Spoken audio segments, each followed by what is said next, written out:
Hello dear student, আশা করি ভালো আছো। আজকে আমরা নির্ণয় করব একটা দণ্ডে আধান হচ্ছে কিউ এবং দৈর্ঘ্য হচ্ছে এল, লম্ব সমদ্বিখণ্ডকের ওপরে এ দূরত্বে তড়িৎ ক্ষেত্র প্রাবল্য নির্ণয় করব। ঠিক আছে, এটা দেখবে দুয়ারেবাবু বইয়ে সেট 3 10 নম্বরে দেওয়া আছে এটা।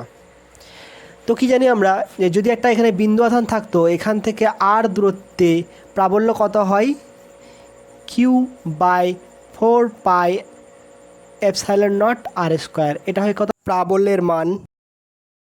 ওখানে ছিল বিন্দু আধান, কিন্তু এখানে এটা বিন্দু আধান নয়, এটা লিনিয়ার ডিস্ট্রিবিউশন আছে। সেক্ষেত্রে আমাকে বের করতে হবে কি, একক দৈর্ঘ্যের আধান। তাহলে আধানের সেটা কি, আধানের রৈখিক ঘনত্ব বা একক দৈর্ঘ্যের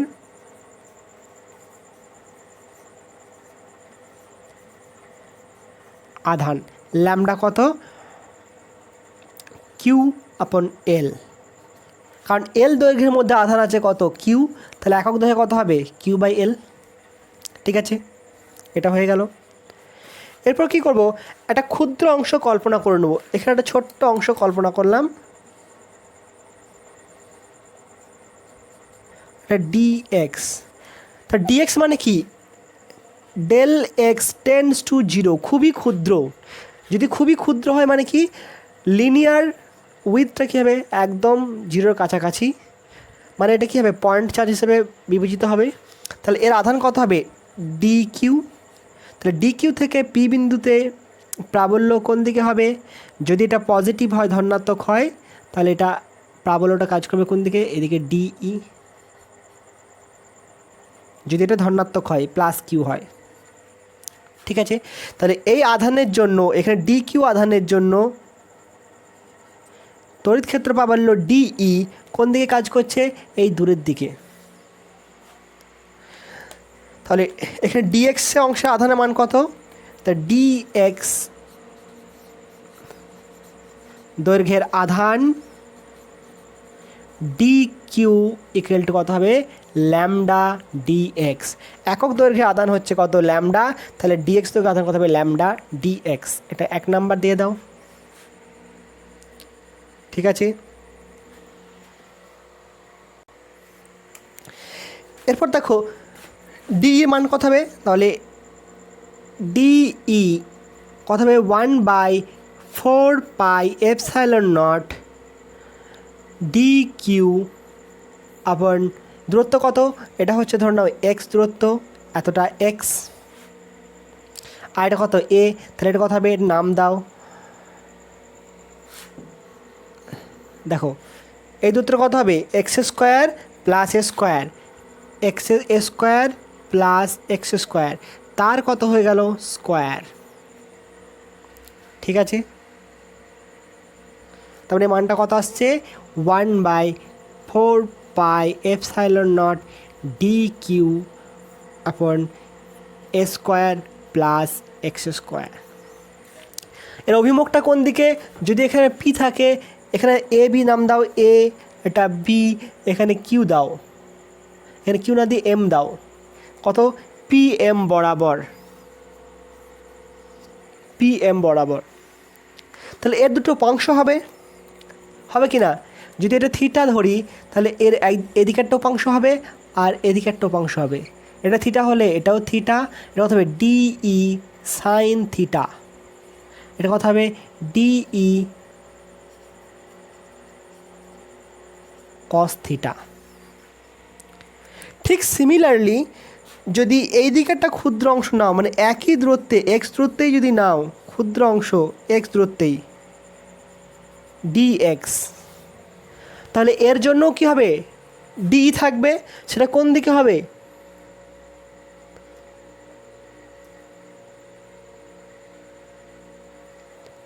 এই অভিমুখে হবে। এটা পি এন ধরো, এন অভিমুখে। সেম দূরত্ব নিলাম, সেম দূরত্ব নিলে কি হবে, একই মান হবে, তাহলে এরও দুটো উপাংশ থাকবে, এটা থিটা হলে এটাও থিটা হবে, তাহলে এর এদিকে কত হবে ডিই কস থিটা, আর এদিকে হবে কত ডিই সাইন থিটা, ঠিক আছে। তাহলে একটা হলো কি ডিই সাইন থিটা, একটা ডিই কস থিটা। এখানে ভালোভাবে লক্ষ্য করতে পারছো, দেখবে যে ডিই সাইন থিটা এদিকে অংশ আর এদিকে অংশ পরস্পর কি মান সমান কিন্তু বিপরীতমুখী, তাই এগুলো কী হবে, ক্যান্সেল হয়ে যাবে। তাহলে ইলেকট্রিক ফিল্ডটা পাওয়া যাবে কার জন্যে, শুধুমাত্র ডিই কস থিটা অপাংশের জন্য, ঠিক আছে। তাহলে সমগ্র পরিবাহীর জন্য সমগ্র পরিবাহীর জন্য integration of DE sine theta equal to 0, ঠিক আছে। অতএব পি বিন্দুতে প্রাবল্য কত হবে, প্রাবল্য বলতে কি তড়িৎ ক্ষেত্র প্রাবল্য, তড়িৎ ক্ষেত্র প্রাবল্য লিখে দিই, তড়িৎ ক্ষেত্র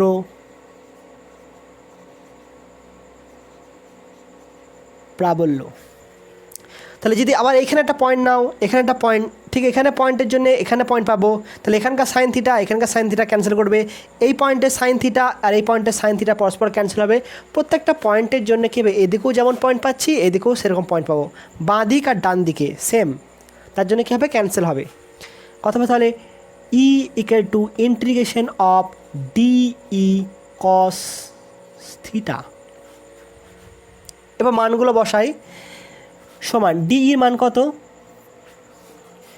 1/4πε0 1/4πε0 ডি কিউ বাই, জায়গাটা ধরছে না এখানে, অতএব E equal to integration of 1/4πε0 D Q upon A square plus X square into cos theta, ঠিক আছে।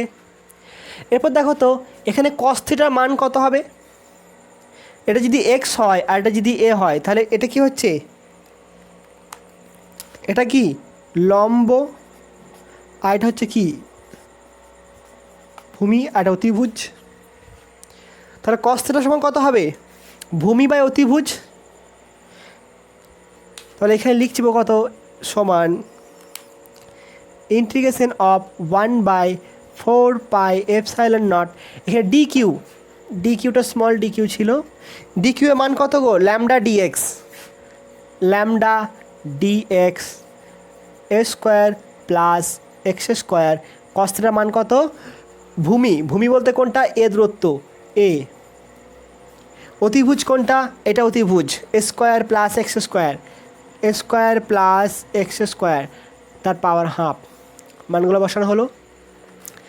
তাহলে দেখো এখানে আসছে কি, ল্যামডা কনস্ট্যান্ট এ কনস্ট্যান্ট, কারণ কি এই দূরত্বটা সবসময় ধ্রুবক, তাহলে ল্যামডা বাইরে বের হলো, এ বাইরে বের হলো, এখানে 4πε0 বাইরে বের হলো, ইন্টিগ্রেশন ডিএক্স ডিভাইডেড বাই দেখো A square plus X square to the power 3/2। এবার এখানে ভ্যারিয়েবল কোনটা, এখানে হচ্ছে কি এই দূরত্বটা এক্সটা ভ্যারিয়েবল, এখানে কি ডিএক্স দেওয়া আছে মানে কি এক্স ভ্যারিয়েবল, তার রেসপেক্টে আমাকে ইন্টিগ্রেশন করতে হবে। তাহলে আমি লিমিট কত নেব, এখানে একটাও লিমিট লিখিনি, দেখো লিমিটটা কত নেব, এটা যদি 0 পয়েন্ট হয় এটা বাঁ দিক হয়, আর যদি ডান দিক হয় তাহলে এদিকে কত হচ্ছে -L/2 আর এদিকে হচ্ছে +L/2। তাহলে এখান থেকে এতটা কি হচ্ছে, এটা হচ্ছে কত -L/2 আর যেটা হচ্ছে কত +L/2। তাহলে এই পয়েন্ট হচ্ছে কত, এই পয়েন্ট হচ্ছে +L/2 আর এই পয়েন্টটা কত হচ্ছে -L/2। তাহলে লিমিটটা কত হবে, -L/2 two +L/2, -L/2 two +L/2, -L/2 two +L/2। এবার যদি দুটোই যদি একই রকম থাকে -L/2 +L/2, দেখো লিমিট যদি এরকম হয় -5 + 5, ঠিক আছে, এরকম যদি কোনো দৈর্ঘ্য হয়, এটা মাপছি, তাহলে এটাকে বলবো কি আপার লিমিট, এটাকে বলবো কি লোয়ার লিমিট। তাহলে আমি ইন্টিগ্রেশন লিমিট কেমন দেবো, -5 থেকে +5 নিয়ে যা আসবে দৈর্ঘ্যটা আলটিমেট কত আসবে 5, আপার লিমিট -5 কত আসবে 10 আসবে, তো তাহলে এটা আমি একবারই লিখতে পারি তো, 5 × 2 = 10। জাস্ট এটা বোঝানোর চেষ্টা করলাম। তাহলে কী হবে, আমি এখানে 0 করে দেবো, -l/2টাকে হাঁটিয়ে দিলাম, 0 করে দিলাম, এখানে l/2 লাগালাম, আর 0 করার জন্য এখানে কত হবে, 2 গুণ করে দেবো, 2a। বোঝা গেল জিনিসটা? এই 2টা এলো কার জন্য, এই লিমিটটা এখানে -l/2 থেকে +l/2 ছিল, সেটাকে আমি 0 থেকে l/2 করেছি, এই লিমিটটাকে আউট করেছি এই জন্যে। ঠিক আছে, এর জন্যে 2টা এসছে, এখানে আছে 0।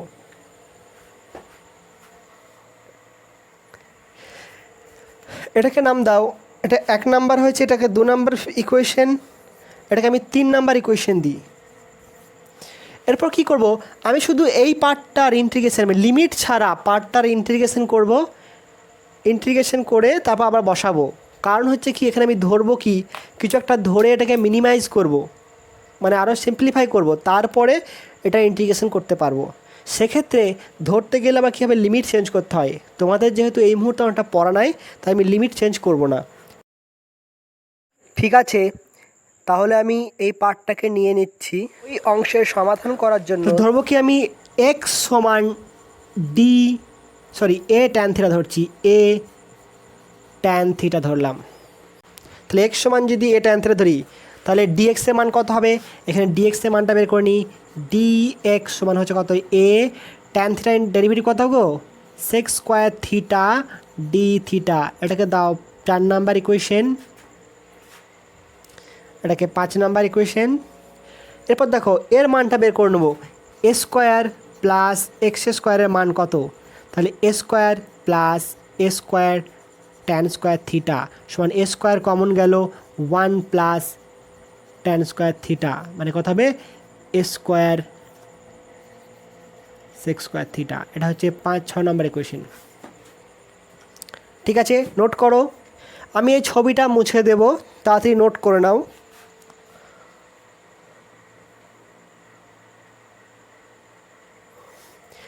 ঠিক আছে, তাহলে এর মানটা কত হবে, integration of dx a² + x² to the power 3/2, কোনো লিমিট বসায় নাই, এটা ইন্টিগ্রেশন করে মানটা বসিয়ে দেবো লাস্টে। কত হলো, dx এর মান কত গো, a sec² θ dθ ইন্টিগ্রেশন, এর মান কত বেরিয়েছে, a² sec² θ, a² sec² θ আর 3/2। তাহলে এটা কত আসবে, কেটে গিয়ে আসবে a sec² θ dθ aq, আর এখানে কত আসছে, sec³ θ। এরকম আসবে কি না ভালোভাবে দেখো, 3/2 এর সাথে 2 গুণ হলে কত থাকবে, 3 থাকবে। তাহলে এখানে একটা কেটে গেল, 2 হলো, আর এটা কেটে গিয়ে কত হলো, sec θ পড়ে রইলো। তাহলে এটা উপরে গেলে কী হবে, cos θ। তাহলে আলটিমেট পড়ে রইলো কত, 1/a² integration of cos θ dθ। কসের ইন্টিগ্রেশন কত হয়, sine, all C integration positive, তাহলে কত হলো 1/a² sin θ, এটা ইন্টিগ্রেশন এলো। এরপর দেখো আমি sin θ মানটা বসিয়ে নেবো, sin θ ইকুয়াল টু কত, এখান থেকে তুমি দেখতে পাচ্ছ 2 নাম্বার থেকে 4 নাম্বার, ফ্রম ইকুয়েশন 4 থেকে আমি যদি করি, কত ধরেছি, x = a tan θ, তাহলে sin θ কত, তার মানে কি tan θ = x/a,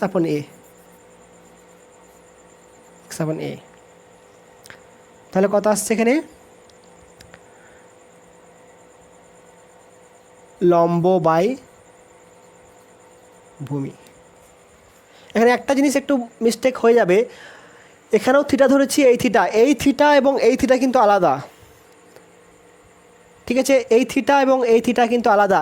এখানে তুমি এক কাজ করো, ফাই ধরে নাও, tan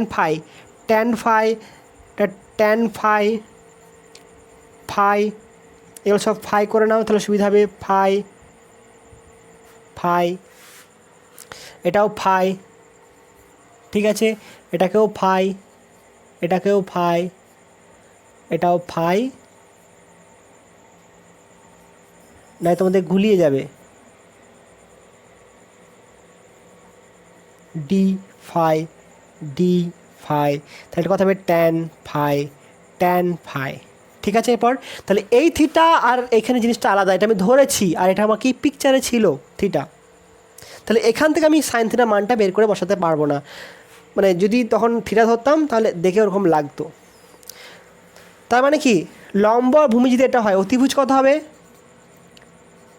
অতিভুজ কত হবে?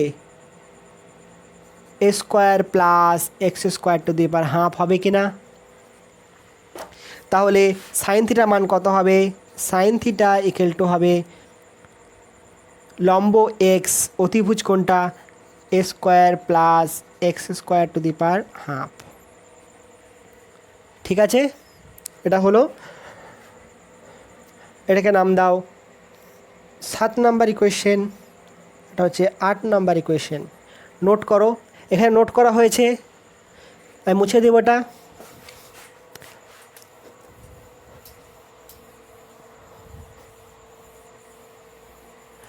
এরপর দেখো আমি আবার কি এখানে ট্যান থিটা ধরেছিলাম, থিটাটাকে আবার ঘুরিয়ে আবার এক্সের ফর্মে নিয়ে চলে এসেছি। এখানে যদি আমি থিটার এখানে ইন্টিগ্রেশন করতাম তাহলে আমাকে আবার থিটা আকারে লিমিট লিখতে হতো, তখন সেটা আরও ঝামেলা, এখান থেকে লিমিট বের করতে হতো, লিমিট চেঞ্জ করতে হতো। আমি শুধু কি করব, এখানে এক্স আকারে ছিল, আমি এখানেও আবার এক্স আকারে এনে দিয়েছি সাইনের মানটা, তাহলে এই মানটা এখানে জাস্ট পুট করে দেবো উইথ লিমিট। তাহলে কথা হবে অতএব ইকুয়েশন 3 কত 7 এবং 8, 3 7 8 থেকে পায় কি লিখব? দেখো এখানে ই ইকুয়াল টু, এখানে যা আছে তাই লিখব, lambda into 2a/4 epsilon not. এটার ইন্টিগ্রেশন হয়ে গেছে, ব্র্যাকেট দিলাম, থার্ড ব্র্যাকেট, লিমিট লাগাবো, লিমিট কত? 1/a স্কোয়ার, এখানে ছিল কত? 1/a স্কোয়ার, আর সাইন থিটা ছিল, সাইন থিটার মান কোনটা? এটা x square plus X square half, limit কত ছিল? 0 থেকে এল। তাহলে শুধু আপার লিমিট এল আছে, সরি L/2, আর লোয়ার লিমিট 0 আছে। 0 বসালে 0 হবে, তা শুধুমাত্র আপার লিমিটটা বসালেই হবে। তাহলে কত আসছে? Lambda into 2a। দেখো তো 1 নাম্বার ইকুয়েশনে ল্যামডার মান কত আছে? Q/a, তাহলে Q 4πε0, ল্যামডা মান কত? Q/a, সেই এটাকে এখানে লিখলাম, এখানে 2a ছিল, এখানে 1/a স্কোয়ার আছে, তাহলে এখানে আমি স্কোয়ারটা পুট করলাম, সরি এটা Q/a নয়, Q/l ছিল, দেখবে 1 নাম্বার ইকুয়েশনে ল্যামডা ইকুয়াল টু Q/l, এই জন্য একটা ঘাবড়ে গেছিলাম, এ কিউ চলে আসছিলো। থাকলো পরে কি এখানে এক্সের জায়গায় কী বসাবো? L/2 বসালাম, L/2 স্কোয়ার প্লাস L/2 তার হোল স্কোয়ার -0, তাহলে কত আসছে? এখানে এটা কেটে গেল, তাহলে 2Q/4πε0 L, এটা থাকছে কি? A, এখানে কি হবে?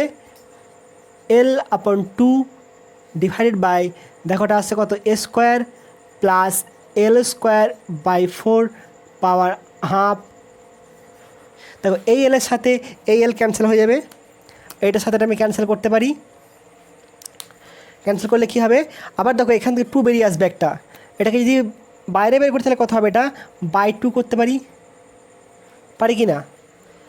2 2 4 হলো, নিচে 4, আর এটা কত হবে? 4 স্কোয়ার। চলো এটা দ্বিতীয় লাইনেই করি, অসুবিধা হয়ে যাবে না হয় তোমাদের। আবার /4, এটা মুছে দিলাম, তাহলে কত আসছে? 2Q/4πε0 A, এখানে কত আসছে? Half into 4 square plus L square to the power half আর নিচে বাই 2 হলো। এটা 4 আছে, হাফের বাইরে এলে কত হবে 2 হবে, তাহলে এইটার সাথে এটা ক্যান্সেল আউট হবে, থাকলো পরে কি আমার এখানে 1/4 pi epsilon naught 2q divided by a into 4a square plus L square. ঠিক আছে, এটা হচ্ছে ই এর মান। অভিমুখ কোন দিকে হবে? অভিমুখটা হবে সোজা এদিকে, লম্ব সমদ্বিখণ্ডক বরাবর। এটা হচ্ছে লম্ব সমদ্বিখণ্ডক বরাবর। অভিমুখ হচ্ছে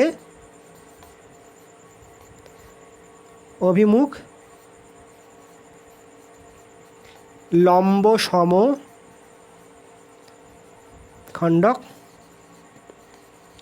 বরাবর। তাদের নোট করে নাও, একটা জিনিস দেখিয়ে দিচ্ছি, নোট করো। নোট হয়েছে? বুঝলাম। দেখো তো এই জিনিসটাকে আমি এইখান থেকে লাইন থেকে লিখছি, এই লাইন থেকে লিখি, কেমনভাবে লেখা যাবে দেখো। ই ইকুয়াল টু লেখা যাবে 1/4 পাই এপসাইলন নট, এখানে কিউ লিখলাম, এখানে এ লিখলাম, এখানে কত হলো, এটা আমি এ স্কোয়ার করলাম প্লাস এল স্কোয়ার বাই 4 বা এল বাই 2 তার হোল স্কোয়ার হাফ। এরকমভাবে লেখা যাবে তো? এরকমভাবে যদি লিখি তার মানে কি হচ্ছে, এটা দৈর্ঘ্য ছিল কত এল, দূরত্ব ছিল কোনটা এ, এটা হচ্ছে কোনটা A square plus L square by 4 half. তার মানে ফর্মুলা কোনটা হলো, E equal to 1/4 pi epsilon naught Q into R minimum into R maximum. এই ফর্মুলা ইউজ হচ্ছে না? হচ্ছে না। এটা হচ্ছে কি, এই পি পয়েন্ট থেকে দণ্ডের মিনিমাম দূরত্ব হচ্ছে কোনটা এ, ম্যাক্সিমাম দূরত্ব কোনটা হচ্ছে এইটা A square plus L square by 4 to the power half. তাহলে কিউ ইন্টু এ মিনিমাম কোনটা হচ্ছে এটা মিনিমাম ইন্টু এটা হচ্ছে ম্যাক্সিমাম। তাহলে এই ফর্মুলাটাই যা মান আসবে এখান থেকেও তাই হবে, জাস্ট পদ্ধতি জানার দরকার বলে করে দিলাম। ঠিক আছে, তোমরা এটাকে ইউজ করবে শর্ট ট্রিক্স হিসাবে। নোট করে নাও।